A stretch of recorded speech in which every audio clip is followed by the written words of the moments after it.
అధినేత చంద్రబాబు అరెస్టుపై జాతీయ స్థాయిలో తీవ్ర చర్చ జరుగుతోంది. జాతీయ మీడియా తీవ్రంగా స్పందించింది. ఎన్నికలు సమీపిస్తున్న వేళ చంద్రబాబును అరెస్టు చేయడం అంటే వైసీపీ రాజకీయంగా ఆత్మహత్య చేసుకున్నట్లేనని అంచనా వేసింది. CNN న్యూస్ 18, రిపబ్లిక్ టీవీ వంటి జాతీయ మీడియా సంస్థలు చంద్రబాబు అరెస్టును తప్పుబట్టాయి.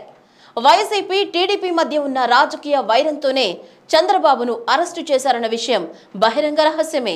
గత కొంతకాలంగా చంద్రబాబు రాష్ట్ర వ్యాప్తంగా విస్తృతంగా పర్యటిస్తుండడం, నారా లోకేష్ పాదయాత్రకు మంచి స్పందన వస్తుండడం వంటి పరిణామాల రీత్యా తెలుగుదేశం పార్టీ బలం పెరగడమే దీనికి కారణం.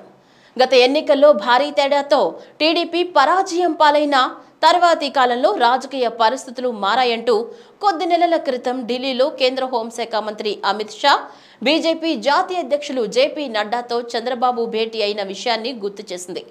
ఎన్డీఏ కూటమిలో ఉన్నప్పటికీ జనసేన అధినేత పవన్ కళ్యాణ్ చంద్రబాబును బలంగా సమర్థిస్తున్నారు. ఈ క్రమంలో చంద్రబాబు అరెస్ట్ ఆంధ్రప్రదేశ్ రాజకీయాలపై తీవ్ర ప్రభావం చూపనుందని విశ్లేషించింది.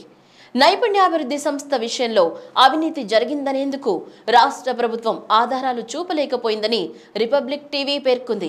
సిమెన్స్ కంపెనీ నుంచి చంద్రబాబుకు ₹1 అయినా అందినట్లు రిమాండ్ రిపోర్టులో పేర్కొనలేదని తెలిపింది. మనీ ట్రయల్ కు సంబంధించి ప్రభుత్వం వద్ద ఆధారాలు ఉన్నాయా అని రిపబ్లిక్ టీవీ ప్రశ్నించింది. రాజకీయ కక్ష సాధింపే చంద్రబాబు అరెస్టుకు కారణమని మమత తేల్చి చెప్పారు. తాజాగా సమాజ్వాదీ పార్టీ అధినేత, ఉత్తరప్రదేశ్ మాజీ CM Akhilesh Yadav, national conference నేత, జమ్మూ కాశ్మీర్ మాజీ సీఎం ఫారూక్ అబ్దుల్లా, శిరోమణి అకాలీదళ్ అధ్యక్షులు, పంజాబ్ మాజీ deputy CM MP Sukhbir Singh Badal, Karnataka మాజీ సీఎం జేడీఎస్ నేత కుమారస్వామి, ఆర్జేడీ ఎంపీ మనోజ్ వంటి సీనియర్ నాయకులు చంద్రబాబు అరెస్టును ఖండించారు.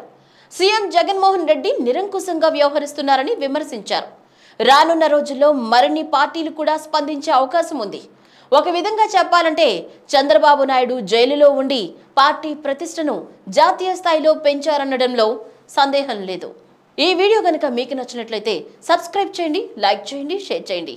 మరిన్ని అప్డేట్స్ కోసం మా బెల్ ఐకాన్ని క్లిక్ చేయండి.